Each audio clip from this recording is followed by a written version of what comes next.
নমস্কার, NE24 চ্যানেলে স্বাগত জানাই আমি বর্ণালী মিশ্র। বিশ্ব প্রতিবন্ধী দিবস উদযাপিত বিভিন্ন অনুষ্ঠানের মধ্য দিয়ে উজ্জীবন সোসাইটি। বিশ্ব প্রতিবন্ধী দিবস উপলক্ষে উজ্জীবন শিলচরের উদ্যোগে আয়োজিত হয় মঙ্গলবার তারাপুর ইন্ডিয়া ক্লাব সম্মুখে সংস্থার নিজস্ব ভবনের সভাকক্ষে। উল্লেখ্য, অনুষ্ঠানে উপস্থিত ছিলেন সহসভাপতি ডক্টর কুমার কান্তি দাস, মুখ্য অতিথি ONGCর ম্যানেজার টিকেটরিক, কবি সাংবাদিক অতীন দাস, সাংস্কৃতিক ব্যক্তিত্ব অজয় চক্রবর্তী, DSএর সভাপতি শিবব্রত দত্ত, ডক্টর কস্তুরী হোম চৌধুরী, দিলীপ সিনহা, রণবীর পাল প্রমুখ।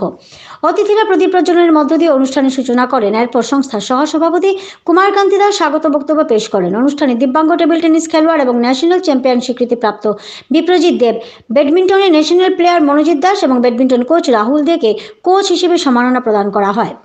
সংস্থার সদস্যরা নৃত্য পরিবেশন করেন।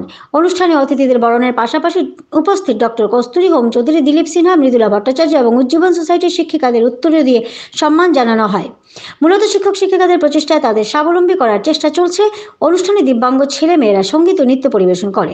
অনুষ্ঠান সঞ্চালনার ছিলেন সংস্থার সম্পাদিকা দোলা দেব।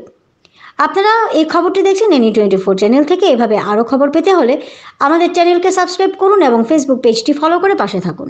সেই হচ্ছে যে আমরা মানুষ শুধু নিজের জন্য ছোট সময় আমরা পড়েছি স্কুলে, আপনাদের বিদ্যুৎতা থেকে 89কে অবধি করে সকলের সকল আমরা পরে করে